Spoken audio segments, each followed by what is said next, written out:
সম্মানিত ভিউয়ার্স, দর্শক ও শ্রোতাবৃন্দ, আমরা 81 নম্বর ভিডিও ক্লিপে আবু বারজা আল আসলামী রাদিয়াল্লাহু তাআলা আনহু সম্পর্কে জানব।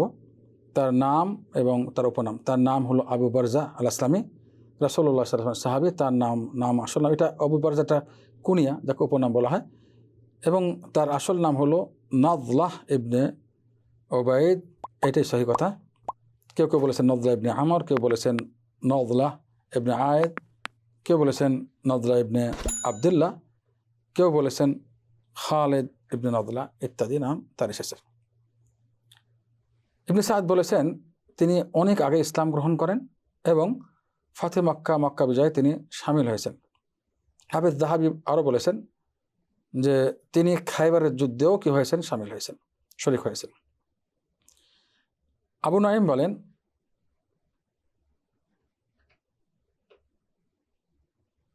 আব্দুল আজ্জাহ ইবনে খাতলকে যে হত্যা করেছে, যে ইবনে খাতল কাবার চাদর ধরেছিল এবং মহানবী সাল্লাল্লাহু আলাইহি ওয়াসাল্লামের অনুমতি নিয়ে যে তাকে হত্যা করেছে, তিনি ছিলেন এই সাহাবী রাদিয়াল্লাহু তাআলা আনহু, অর্থাৎ আবু বারজা আল আসলামী রাদিয়াল্লাহু তাআলা আনহু।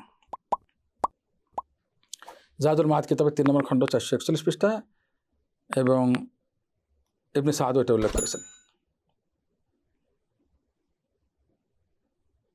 হিলিয়া এবং উল্লেখ করেছে আবু নাঈম, এবং সিয়ার আলাম নুবালা হাফেজ যাহাবি উল্লেখ করেছে 3 নম্বর খণ্ড 40 পৃষ্ঠায়, যে বলা হয়েছে যে আবু বারজার সকাল এবং সন্ধ্যায় খাদ্যের দুটো ভাণ্ড থাকতো, যা তিনি রেখেছিলেন স্বামীহারা মহিলাদের জন্য, এতিমদের জন্য এবং মিসকিনদের জন্য। আল্লাহু আকবার, সকাল সন্ধ্যায়। হাফেজ যাহাবি আরও উল্লেখ করেন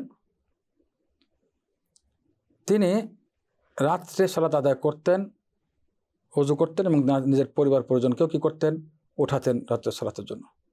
এবং তিনি 60 থেকে 100 আয়াত তেলাওয়াত করতেন রাত্রের সালাতে, অর্থাৎ এক রাকাতে, ফিরাকাতিল ওয়াহিদা। সিয়ার আলাম নুবালা 3 নম্বর খণ্ড 42 এবং 43 পৃষ্ঠা। তার মৃত্যু হয়েছে কেউ বলেছেন বসরাতে, কেউ বলেছেন খোরাসানে। ইবনে সাদ বলেছেন মারো, ইরাকের মারো শহরে, এবং তার মৃত্যু মুআবিয়া রাদিয়াল্লাহু তাআলা আনহুর আগে হয়েছে, অর্থাৎ 60 হিজরিতে তার মৃত্যু হয়েছে। হাকিম বলেছেন তিনি 64 হিজরিতে মৃত্যুবরণ করেন। রেফারেন্স হলো সিয়ার আলাম নুবালা, হাফেজ যাহাবির হিলিয়া আবু নুমের, জাদুল মাআদ, সিরাত ইবনে হিশাম এবং তাবকাতুস সাদ, এগুলো সবগুলো রেফারেন্স এই কথাগুলো। আসসালামু আলাইকুম ওয়া রাহমাতুল্লাহি ওয়া বারাকাতুহু।